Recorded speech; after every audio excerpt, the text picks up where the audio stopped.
The problems with the dates and the time did already exist before we had computers. So some industry had to find a solution, and the one which is used quite often in financial industry is to just define a month has 30 days, and by that a year has 360 days. And that's why we have this DAYS360 function. And basically in financial industry, if you calculate interest, very often these days 360 is taken into account. So how does it work? We have now three methods to calculate the difference between two dates.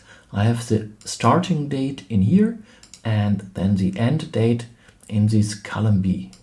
Let's simply do a thing like that. As there is numbers behind, we can simply subtract the one number from the other. Yeah, and you get, I better take then here, the dollars in.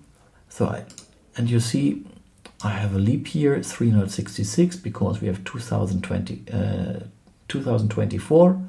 And you can see the days are, and the differences are getting bigger and bigger. If I do the same with date diff, then I have to take first the start, again the dollars, and then the end of the year, and I have to specify that I want to have dates. Okay. And I come to actually the same results at the other one. And now I can take the other method, DAYS360.